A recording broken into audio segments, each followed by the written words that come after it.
महान स्वतंत्रता सेनानी नेताजी सुभाष चंद्र बोस का जन्म 23 जनवरी 1877 को ओडिशा के कुत्तक गांव में हुआ। उनके पिता जानकीनाथ बोस वकील थे। उनकी माता का नाम प्रभावती था। वे भारत के स्वतंत्रता संग्राम के अग्रणी तथा सबसे बड़े नेता थे। द्वितीय विश्व युद्ध के दौरान उन्होंने अंग्रेजों के खिलाफ लड़ने के लिए जापान के सहयोग से आजाद हिंद फौज का गठन किया था। नेताजी सुभाष चंद्र बोस द्वारा दिया गया जय हिंद का नारा भारत का राष्ट्रीय नारा है। सुभाष चंद्र बोस के मन में देश प्रेम, स्वाभिमान और साहस की भावना बचपन से ही बड़ी प्रबल थी। वे अंग्रेज शासन का विरोध करने के लिए अपने भारतीय सहपाठियों का भी मनोबल बढ़ाते थे। अपनी छोटी आयु में ही सुभाष ने यह जान लिया था कि जब तक सभी भारतवासी एकजुट होकर अंग्रेजों का विरोध नहीं करेंगे, तब तक हमारे देश को उनकी गुलामी से मुक्ति नहीं मिल सकेगी। जहां सुभाष के मन में अंग्रेजों के प्रति तीव्र घृणा थी, वहीं अपने देशवासियों के प्रति उनके मन में बड़ा प्रेम था। किसी राष्ट्र के लिए स्वाधीनता सर्वोपरि है।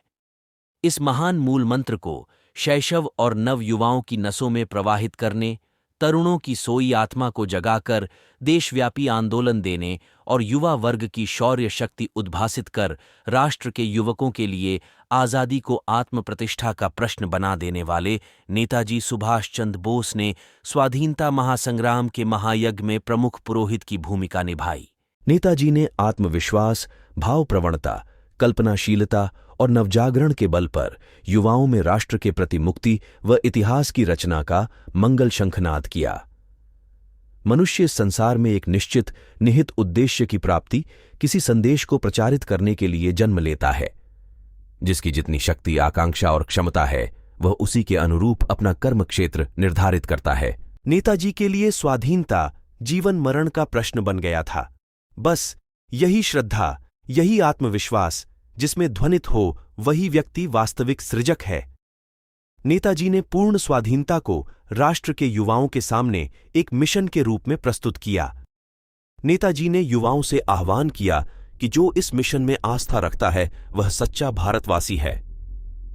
बस उनके इसी आह्वान पर ध्वजा उठाए आजादी के दीवानों की आजाद हिंद फौज बन गई। उन्होंने अपने भाषण में कहा था, विचार व्यक्ति को कार्य करने के लिए धरातल प्रदान करता है। उन्नतिशील, शक्तिशाली जाति और पीढ़ी की उत्पत्ति के लिए हमें बेहतर विचार वाले पथ का अवलंबन करना होगा, क्योंकि जब विचार महान, साहसपूर्ण और राष्ट्रीयता से ओतप्रोत होंगे, तभी हमारा संदेश अंतिम व्यक्ति तक पहुंचेगा। आज युवा वर्ग में विचारों की कमी नहीं है, लेकिन इस विचार जगत में क्रांति के लिए एक ऐसे आदर्श को सामने रखना ही होगा जो विद्युत की भांति हमारी शक्ति, आदर्श और कार्य योजना को मूर्त रूप दे सकें।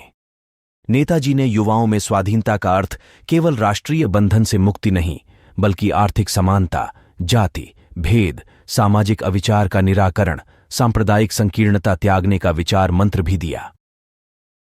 नेताजी के विचार विश्वव्यापी थे। वे समग्र मानव समाज को उदार बनाने के लिए प्रत्येक जाति को विकसित बनाना चाहते थे। उनका स्पष्ट मानना था कि जो जाति उन्नति करना नहीं चाहती, विश्व रंगमंच पर विशिष्टता पाना नहीं चाहती, उसे जीवित रहने का कोई अधिकार नहीं।